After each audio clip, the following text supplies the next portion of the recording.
നമസ്കാരം.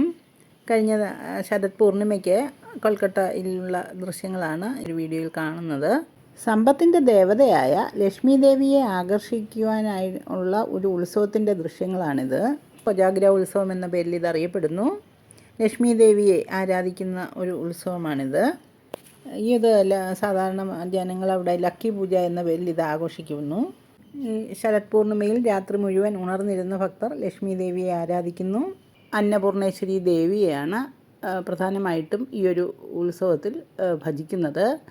ശരത് പൂർണിമ ദിനത്തിൽ സന്തോഷത്തിൻ്റെയും സമ്പത്തിൻ്റെയും ദേവതയായ ലക്ഷ്മി ദേവി മൂങ്ങയുടെ പുറത്ത് സവാരി ചെയ്തുകൊണ്ട് ഭൂമിയിൽ സഞ്ചരിക്കുന്നു അത്രേ. ലക്ഷ്മി ദേവിയുടെ അവതാര ദിനമായിട്ടാണ് ഈ ദിവസത്തെ വിശേഷിപ്പിക്കുന്നത്. അതുകൊണ്ട് തന്നെ ലക്ഷ്മി ദേവിയെ പ്രീതിപ്പെടുത്തുവാൻ ഏറ്റവും നല്ല മുഹൂർത്തമായും ഈ ദിവസം കണക്കാക്കപ്പെടുന്നു. പാലാഴി മദന സമയത്ത് സമുദ്രത്തിൽ നിന്ന് ലക്ഷ്മി ദേവിയോടൊപ്പം പൊങ്ങി വന്ന ചന്ദ്രനും ഈ ഒരു ദിവസത്തിൽ പ്രാധാന്യമുണ്ട്. അതിനാൽ തന്നെ ഈ പൗർണമി ദിനത്തിലെ ചന്ദ്രരശ്മികൾക്ക് ചില പ്രത്യേകതകളുമുണ്ട്. എന്തെന്നാൽ ചന്ദ്രൻ അതിൻ്റെ എല്ലാ ഗുണങ്ങളോടും കൂടി 16 കലകളോടും കൂടി ഭൂമിക്ക് ഏറ്റവും അടുത്ത് വരുന്നു. എന്നാൽ തന്നെ ഈ ഒരു ചന്ദ്രരശ്മികൾക്ക് അമൃതിൻ്റെ ഗുണം ഉണ്ടാകുമെന്നാണ് വിശ്വാസം.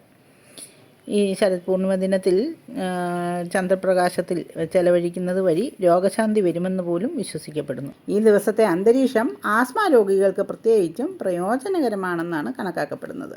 ശരത് പൂർണിമ രാത്രിയിൽ സൂചിയുടെ തുളയിലൂടെ ചന്ദ്രനെ കാണുന്നത് കണ്ണിൻ്റെ അസുഖങ്ങളൊക്കെ മാറ്റുവാൻ ഉപയോഗപ്പെടും അത്രേ. അതുപോലെ തന്നെ ഈ ശരത് പൂർണിമ രാത്രിയിൽ ചന്ദ്രൻ്റെ പ്രകാശത്തിൽ ഗംഗാജലം വയ്ക്കുകയും ആ ഗംഗാജലം കൊണ്ട് ശിവനെ അഭിഷേകം ചെയ്യുന്നതും ജീവിതത്തിലെ എല്ലാ പ്രശ്നങ്ങളിൽ നിന്നും മോചനം നൽകുമത്രേ.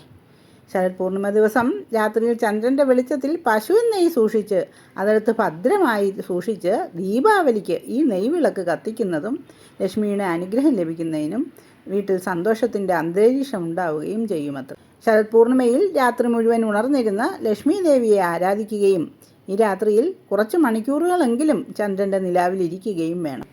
ഈ ദിവസം പൗർണമി വ്രതമെടുത്ത് ചന്ദ്രപ്പൊങ്കാലയും മറ്റുമൊക്കെ ഇട്ട് ദേവിയെ ആരാധിക്കുന്നത് വഴി ദേവിയുടെ ദിവ്യ അനുഗ്രഹങ്ങൾ ലഭിക്കുമെന്നും അതുവഴി നല്ല ദാമ്പത്യ ജീവിതമൊക്കെ ഉണ്ടാകുമെന്നും അതുപോലെ തന്നെ വിവാഹം അന്വേഷിക്കുന്നവർക്ക് അനുയോജ്യമായ ജീവിത പങ്കാളിയും കിട്ടുമെന്നും സന്തതി ഭാഗ്യം ഇവയൊക്കെ കൈവരിക്കാമെന്നുമൊക്കെ മനസ്സിലാക്കണം.